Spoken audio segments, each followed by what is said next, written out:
After Ludwig became a government official, he was disillusioned with the corrupt Tearmoon Empire nobles. But everything changed after meeting Princess Mia Luna Tearmoon. Impressed by her intelligence, he believes she's the destined leader and works hard under her assumed guidance. Mia then decides to visit the slums at New Moon District and decides to sell her valuable hairpin, which Ludwig sees as an act of benevolence. Her actions force other nobles to contribute to the construction of a hospital. Later, at the tea party, Mia is questioned for her actions by Esmeralda Ituel Greenman, who shares ice cream sweets with her, which Mia decides to share with Anne's family.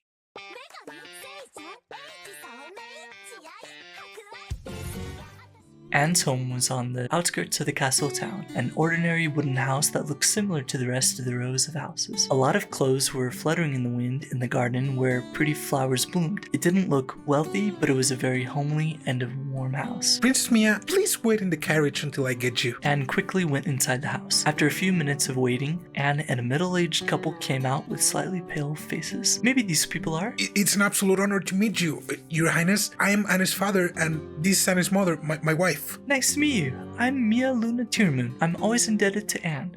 No, I have no words of gratitude for your royal favor towards our daughter. Please be at ease. The service that your daughter provides is more than enough. We took a moment to deliver gifts. Mia gave them a sweet princess smile. She was very good at putting up a sweet front. Well, Anne, please introduce me to your siblings quickly. Mia was impatient because she wanted to eat the ice cream before it melted. Fortunately, the last time she counted them, there were 8 frozen desserts in a pottery cup. With these numbers, even if she gave one for each member of Anne's family, there would still be something left for her. As expected, the 4 dukes, they don't skimp on gifts. Mia was excited to taste the ice confectionery that she hasn't tasted for a long time. But when she stepped into the small guest room, she became a little worried. There she met 4 children. The oldest boy is probably a little older than Mia. Then there were 3 girls who looked younger than Mia. I assume you're all Anne's siblings? 5 people including Anne, together with her parents. 7 people, and there were only 8 desserts. Oh, that was dangerously close. With this, there should be 1 remaining for me. She then showed her saint-like generosity of giving the desserts to each person. The kind-hearted image of Mia in Anne must not be destroyed. Feeling proud of herself for how everything worked out fine, even though she didn't do anything, Mia started envisioning herself eating the iced desserts. She failed to listen to Anne's introduction of her family members. I'm so sorry, Mia-sama. My second sister, Elise, is a little weak and always rests in her room during this time. I know she's supposed to come down and greet you,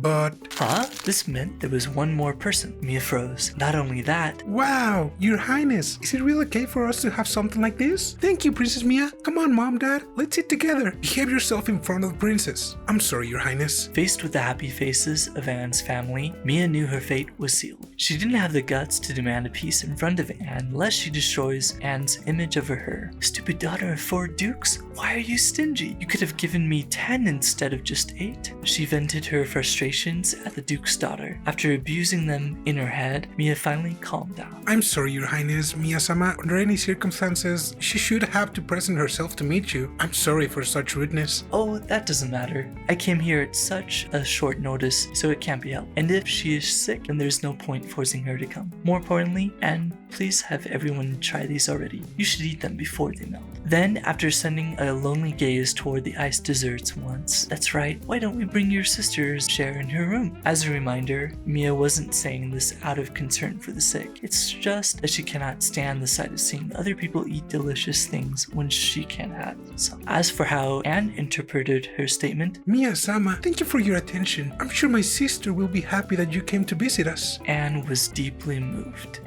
That's nice to hear. Compared to Anne's heartfelt words of gratitude, Mia's reply was less passionate. Mia then followed Anne upstairs. So your sister's called Elise? Yes. She's the same age as Mia-sama, but she's sickly. I only wish that she was as healthy as you. I'm sorry to hear that she is sickly. No, she's actually not ill or anything. Thanks to Mia-sama, my salary has increased. We're able to feed her a lot of nutritious food, so she's getting better.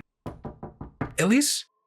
Are you awake? Anenesama? Is that you? Come in. It was a small room. Unlike Mia's room, which was full of things, this room has only a wooden desk and a bed. On the desk, there were tattered books that seemed to have been read many times. Books are valuable, so it is common for them to be read again and again. What is uncommon is for them to be read to the point that they are tattered, as they are now. A young girl sat on the bed rubbing her eyes. She looks a lot like Anne with her bouncy red hair that was sticking in all directions. It seemed like she had just woken up.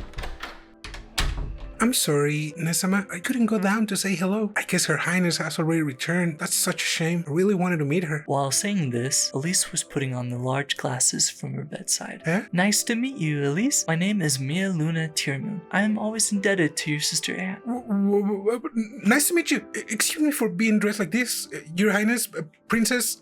It's alright, please relax. I've heard about you from your sister. Mia smiled as she placed a hand on Elise's shoulder and stopped her from trying to get up. But, Elise, you don't have to mind your words. Mia is a very open-minded person with a heart of gold, so she's not bothered by a few lapses in protocol. Indeed, I didn't even notice anything amiss, Mia said without missing a beat. After all, she is good at giving praise to others. Then, for a while, Mia enjoyed chatting with Elise, but what pleased Mia the most was that Elise declined the frozen dessert. It's painful for me to refuse Her Highness' kind offer, but my body might get a cold if I eat something cold. As soon as Mia heard this, she immediately decided that she liked this girl. Not because of any particular trait, but because she got her frozen dessert back. Mia was so happy that she could start bouncing. Aren't you glad, Elise? You keep on saying how much you wanted to meet Mia-sama. Oh, did you want to see me that much? Yes, I'm writing a story. The excited Elise brought a stack of paper that had been sitting on the desk. On the cover was the title, The Poor Prince and the Golden Dragon. My, it seems that I have seen this title somewhere.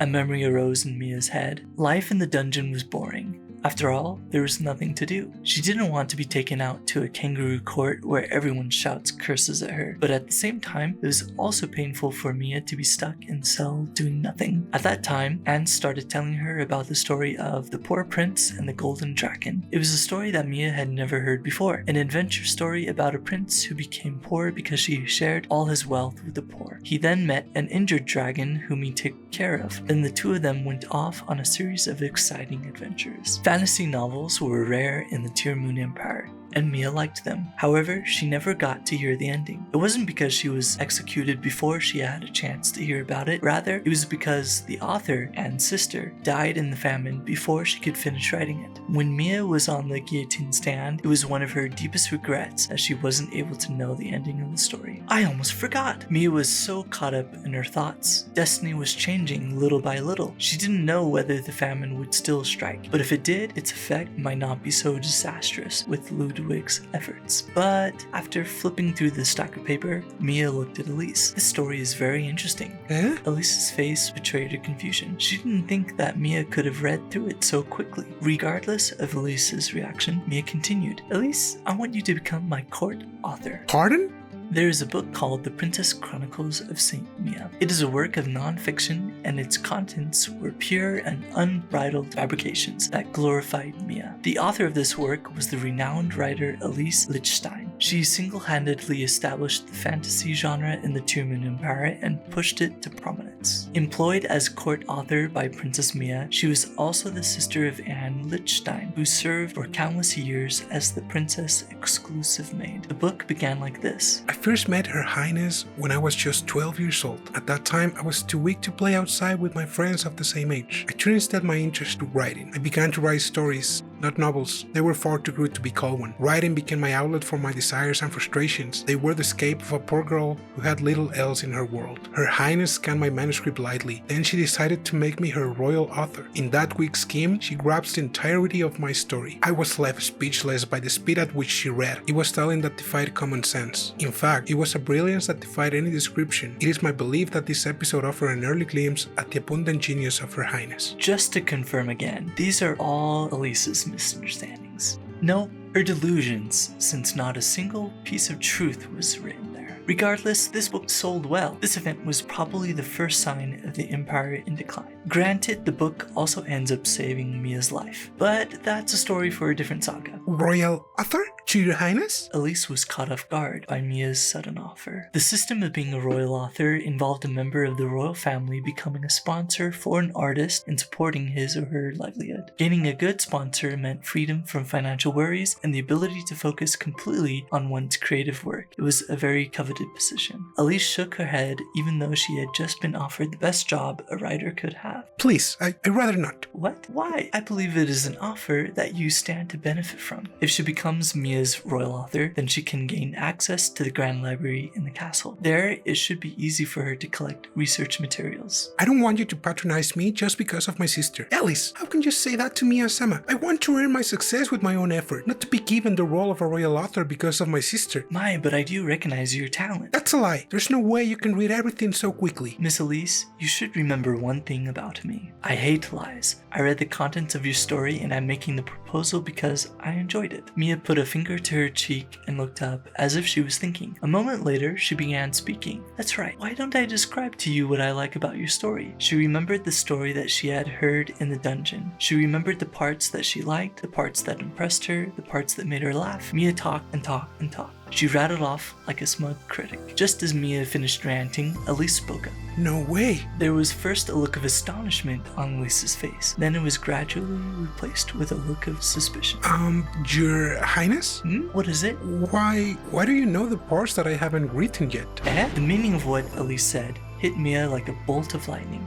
Heavenly moons, I royally messed up again. That's right, the story Mia knows is a few years from now. It felt so terribly good to talk about it that I wasn't thinking at all about what I was saying. Having realized that she had made a blunder, she started to panic. However, a helping hand came from an unexpected place. What's so surprising about that, Elise? This is Miya-sama we're talking about. She only has to read a few chapters to be able to guess where the story's going. It seems that it wasn't only Ludwig that was suffering from terminal Mia-itis. Anne seems to have been affected badly as well. In Anne's mind, Mia's significance had reached ridiculous heights. If the weather was good, it was all thanks to Mia. If it rained, then Mia was looking after the farmers. In summary, Anne had become a true Mia fanatic.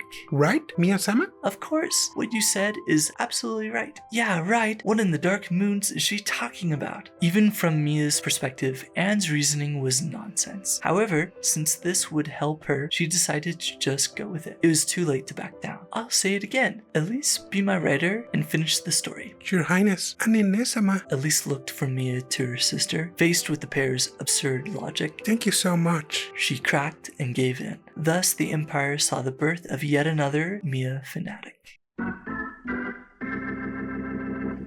Winter in the Tearmoon Empire was cold. Today was also a harsh day with snow.